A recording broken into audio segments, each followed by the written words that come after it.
Hello friends, आपका स्वागत है सिविलियन क्लासेस में। तो आज हम बात करेंगे कंक्रीट टेक्नोलॉजी के बारे में। तो प्यारे बच्चों, कंक्रीट टेक्नोलॉजी में हम लोग पढ़ेंगे यूनिट नंबर 3, जिसका नाम है प्रॉपर्टीज ऑफ कंक्रीट। तो प्यारे बच्चों, प्रॉपर्टीज ऑफ कंक्रीट में हमने बहुत सारी बातों पे चर्चा किया था, कुछ बातों पे चर्चा बाकी था, तो उन कुछ बातों पे हम डिस्कस आज करते हैं, है ना।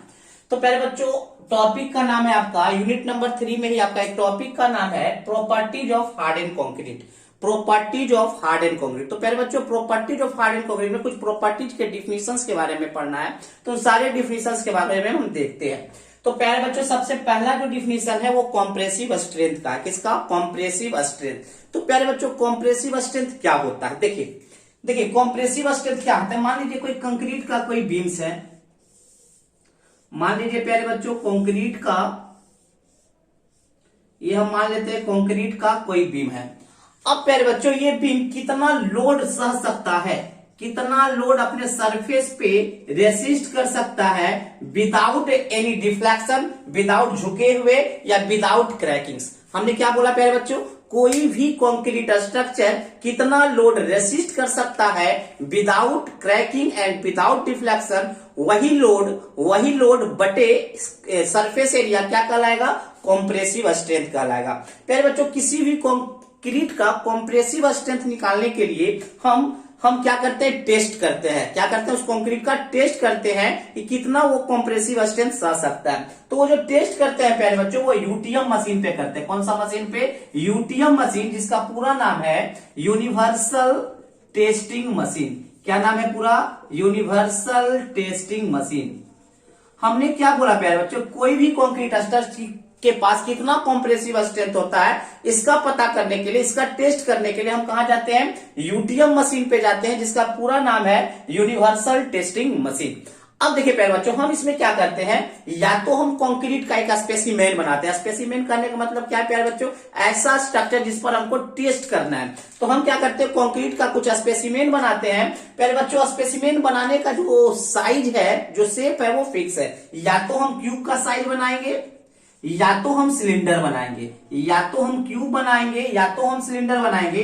देखिए प्यारे बच्चों, जो क्यूब हम लोग बनाते हैं, याद रखिएगा, जो हम क्यूब बनाते हैं वो हम 150 mm इंटू 150 mm का क्यूब होता है। जबकि अगर हम सिलेंडर बनाते हैं प्यारे बच्चों, तो सिलेंडर जो होता है, जिसका लेंथ होता है 300 mm एंड डायमीटर होता है 150 mm।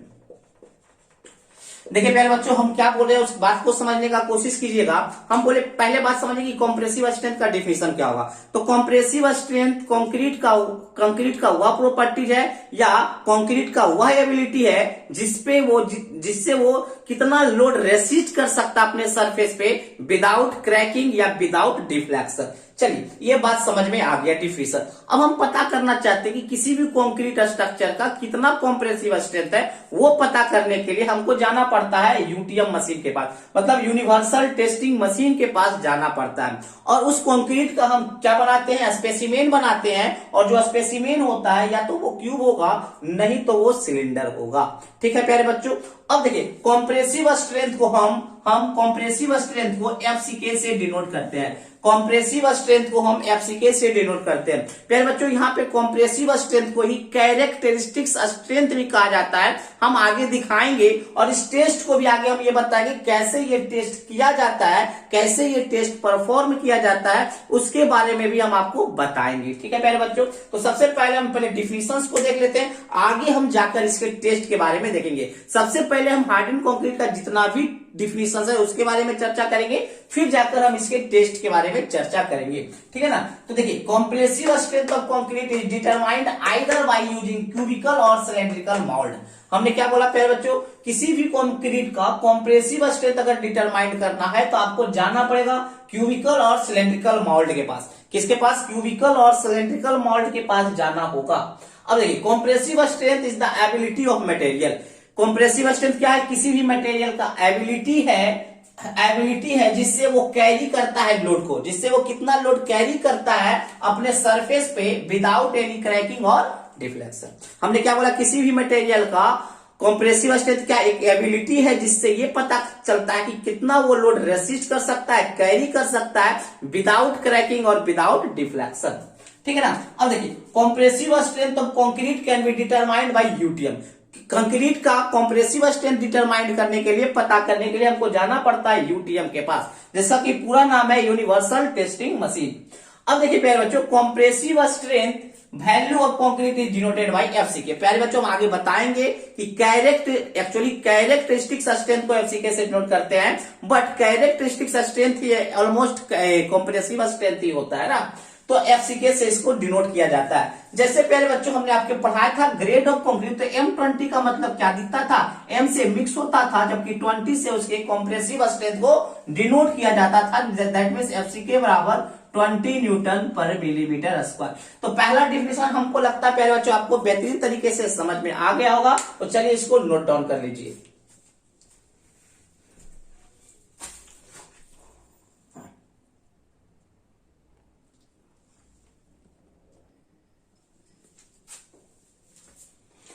तो देखिए प्यारे बच्चों हम लोग दूसरे प्रॉपर्टीज की तरफ चलते हैं जिसका नाम है ड्यूरेबिलिटी, है ना। तो देखिए प्यारे बच्चों नाम ही है ड्यूरेबिलिटी। ड्यूरेबिलिटी का मतलब होता है कितना वो टिक पाता है, क्या होता है, कितना वो टिक पाता है, मतलब टिकाऊपन को ही ड्यूरेबिलिटी कहते हैं। तो प्यारे बच्चों ड्यूरेबिलिटी का हम डिफिनेशन क्या देंगे, ड्यूरेबिलिटी क्या है, किसी भी मटेरियल का वह एबिलिटी है जो रेसिस्ट करता है किसको, वेदरिंग एक्शन को। किसको रेसिस्ट करता है, वेदरिंग एक्शन को। प्यारे बच्चों वेदरिंग एक्शन में क्या आता है, जैसे कि रेन वाटर, जैसे कि विंड, जैसे कि आपका टेम्परेचर, ईटीसी, है ना, ईटीसी। तो प्यारे बच्चों आपको पता है कि जहां पे हम कंक्रीट स्ट्रक्चर बना रहे हैं वहां पे तो रेन वाटर आना ही आना है, बारिश होना ही होना है, विंड तो हवा बहना ही बहना है, टेम्परेचर धूप छांव होना ही होना है। तो प्यारे बच्चों ये सब जो वेदरिंग एक्शन है जो आसानी से सह सकता है उसका ड्यूरेबिलिटी ज्यादा होगा। ऑब्वियस बात है, जो इन जो वेदरिंग एक्शन को जो आसानी से सह सकता है उसका ड्यूरेबिलिटी ज्यादा होगा। दूसरा बात, कौन आसानी से केमिकल अटैक को सह सकता है, केमिकल अटैक क्या होता है प्यारे बच्चों, केमिकल अटैक का मतलब होता है, आप पढ़े होंगे अम्ल वर्षा पढ़े होंगे, एसिड रेन। तो आप पता होगा प्यारे बच्चों एसिड रेन के कारण ही हमारा जो ताजमहल है वो पीला पड़ता जा रहा है ना। तो एसिड रेन मतलब अम्ल वर्षा मतलब केमिकल अटैक हो रहा है। तो प्यारे बच्चों जहां पे आप स्ट्रक्चर बना रहे हैं कंक्रीट का, हो सकता है वहां पे अगर केमिकल अटैक हो जाए, एसिड रेन हो जाए, तो उसको भी आसानी से रेसिस्ट कर ले। तो केमिकल अटैक को रेसिस्ट करना, वेदरिंग एक्शन को रेसिस्ट करने के जो एबिलिटी होता है वही आपका ड्यूरेबिलिटी कहलाता है, क्योंकि जो इसको रेसिस्ट कर लेगा ना उसका टिकाऊपन ज्यादा हो ही जाएगा, है कि नहीं। तो यही बात लिखा हुआ है प्यारे बच्चों, durability of concrete may be defined as the ability of concrete to resist the weathering action, chemical attack and abrasion. Abrasion का मतलब जो घर्षण से टूटे नहीं, घर्षण को आसानी से रेसिस्ट कर ले, केमिकल अटैक को आसानी से रेसिस्ट कर ले, वेदरिंग एक्शन को आसानी से रेसिस्ट कर ले। तो कंक्रीट के इस एबिलिटी को ही हम लोग क्या कहते हैं, ड्यूरेबिलिटी। तो हमने डिफिनेशंस क्या दिया कि durability of concrete may be defined as the ability of concrete by which resist the weathering action, chemical attacks, and abrasion. Concrete का वह एबिलिटी जिससे वो वेदरिंग एक्शन को रेसिस्ट कर लेता है, जिससे वो केमिकल अटैक को रेसिस्ट कर लेता है, जिससे वो एब्रेशन को रेसिस्ट कर लेता है, यही एबिलिटी कहलाता है ड्यूरेबिलिटी। अब देखिए प्यारे बच्चों अब ड्यूरेबिलिटी किस पे डिपेंड करेगा, ड्यूरेबिलिटी मतलब टिकाऊपन किस पे डिपेंड करेगा, टिकाऊपन डिपेंड करेगा प्यारे बच्चों कि वो किस एक्सपोजर कंडीशन में रखा गया है, मतलब वो जो स्ट्रक्चर है वो कहां पे रखा गया, किस एक्सपोजर किस इन्वायरमेंट में रखा गया। मान लीजिए प्यारे बच्चों खराब इन्वायरमेंट में रखा गया, मतलब वहां पे रखा गया जहां पे एसिड रेन ज्यादा पड़ता है, तो वहां पे ऑब्वियस बात है कि उसका ड्यूरेबिलिटी कम जाएगा, है कि नहीं। तो यही बात लिखा गया है कि different concrete require different degree of durability. Different concrete का डिफरेंट ड्यूरेबिलिटी होता है, जो कि डिपेंड करता है depending upon the exposure environment, किस इन्वायरमेंट में उसको एक्सपोज किया गया है, कहां रखा गया है ना। For example durability of concrete under sea water, अगर सी वाटर के अंदर कोई कंक्रीट को रखा गया तो उसका ड्यूरेबिलिटी जो होगा वेरी लेस होगा with respect to normal exposure condition. अगर किसी कंक्रीट को सी सी वाटर के अंदर रखा जाएगा तो उसका ड्यूरेबिलिटी कम जाएगा with respect to normal exposure condition. बात समझ में आया? तो यही बात बोला गया प्यारे बच्चों, डिफरेंट डिफरेंट कंक्रीट का डिफरेंट डिफरेंट ड्यूरेबिलिटी होगा अकॉर्डिंग टू या depending upon their exposure condition, उसका एक्सपोजर एनवायरमेंट क्या है। ठीक है ना, तो ये डिफिनीशन था प्यारे बच्चों ड्यूरेबिलिटी का। ठीक है ना, चलिए इसको आप लोग नोट डाउन कर लीजिए।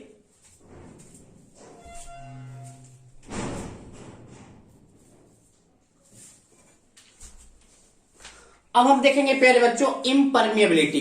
तो प्यारे बच्चों इम्परमेबिलिटी को समझने से पहले आप समझ लीजिए परमेबिलिटी क्या होता है। परमेबिलिटी किसी भी मटेरियल का वह प्रॉपर्टी है जिससे कि पानी को पास करवाया जा सकता है उस मटेरियल से। हमने क्या बोला प्यारे बच्चों, परमेबिलिटी जो है किसी भी मटेरियल का वह प्रॉपर्टी है जिससे कि पानी पास कर जाता है, कराया जाता है उस मटेरियल से। जैसे प्यारे बच्चों मान लीजिए हमारा ये जो बोर्ड है अगर परमिएबल होगा तो पानी आसानी से इस तरफ से उस तरफ पास हो जाएगा। अगर ये इम्परमिएबल होगा तो पानी का पेनिट्रेशन का मतलब इस पार से उस पार नहीं जाएगा। तो इम्परमेबिलिटी ऑफ कंक्रीट, इम्परमेबिलिटी कंक्रीट का वह एबिलिटी होगा जिससे पानी का वाटर का पेनिट्रेशन को रोका जा सकता है। पानी का पेनिट्रेशन मतलब पानी को इस पार से उस पार को जाने में मतलब नहीं जाने देगा। परमेबिलिटी में आसानी से जाने देता है, तो इम्परमेबिलिटी में पानी को इस पार से उस पार जाने नहीं देगा। अगर प्यारे बच्चों किसी भी कंक्रीट में पानी इस पार से उस पार जाने लगता है तो समझ लीजिए कि वो आपका जो कंक्रीट है वो बैड कैरेक्टर का है, बैड प्रॉपर्टीज का है, और इसके कारण आपके कंक्रीट में क्रैकिंग भी आने के चांसेस होते हैं।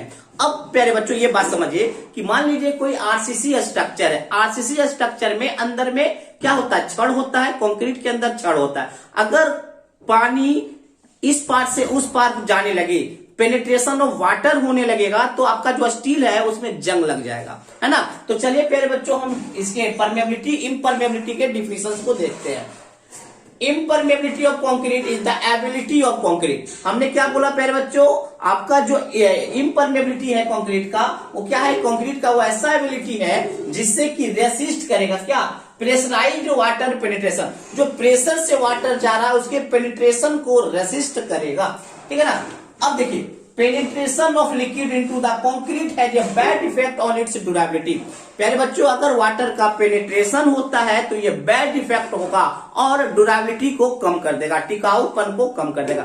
जैसे ही पानी पास करने लगेगा किसी भी कंक्रीट से तो आप समझ जाइए कि उसके ड्यूरेबिलिटी को कम कर देगा। उसका जो लाइफ स्पैन है, जो जितना दिन टिकना चाहिए उतना दिन वो टिक नहीं पाएगा। ठीक है ना। Next penetration of water comma air causes corrosion of steel. हमने क्या बोला प्यारे बच्चों, अगर किसी कंक्रीट स्ट्रक्चर से या किसी आरसीसी स्ट्रक्चर से हवा या पानी पास करने लगे तो समझ जाइए कि स्टील में कोरोजन आ जाएगा। Next penetration of water causes the cracking of concrete. प्यारे बच्चों ये भी याद रखिएगा कि अगर पेनिट्रेशन होता है कंक्रीट से मतलब पानी पास करता है, पानी का पेनिट्रेशन होता है तो समझ जाइए उस कंक्रीट में क्रैकिंग आ जाएगा। ठीक है ना। तो चलिए इसको नोट डाउन कीजिए।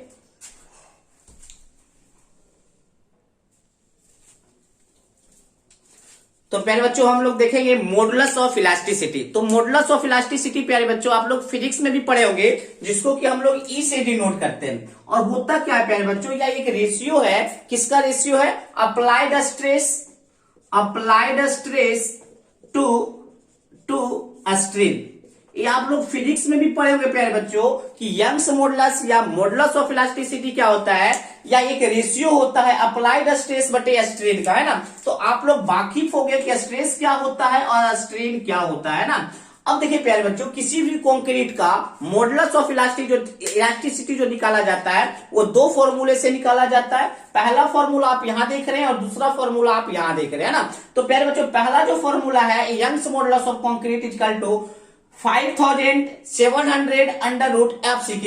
ये जो फॉर्मूला है प्यारे बच्चों आपका वर्किंग स्ट्रेस मेथड से दिया गया है। किससे, working stress method. Working stress method जो है प्यारे बच्चों वो हमारे इंडियन स्टैंडर्ड कोड 456 1984 में दिया गया था। उसी प्रकार से प्यारे बच्चों दूसरा फॉर्मूला जो हमारा है Young's modulus of concrete equal to 5000 under root FCK, जो कि लिमिट स्टेट मेथड से दिया गया है। और यह जो कोड है इंडियन स्टैंडर्ड कोड 456 2000। देखिए प्यारे बच्चों, सिर्फ ईस्वी का अंतर है, बाकी दोनों सेम है। इसका भी कोड है IH 456, तो इसका भी कोड है IH 456। बस यह जो वर्किंग स्ट्रेस मेथड है वो पहले आया था, कब आया था? तो 1984 ईस्वी में आया था, जबकि आपका लिमिट स्टेट मेथड जो है वो 2000 ईस्वी में आया था। तो चलिए प्यारे बच्चों, हम लोग देखते हैं इसका डिफिनीशन, है ना। तो हमने देखिए प्यारे बच्चों क्या बोला, modulus of elasticity of concrete, जिसको कि हम EC से डिनोट कर रहे हैं ना। Modulus of elasticity of concrete is defined as the ratio of applied stress to corresponding strain. आप लोग वाकिफ होंगे कि स्ट्रेस किसको कहते हैं और स्ट्रेन किसको कहते हैं।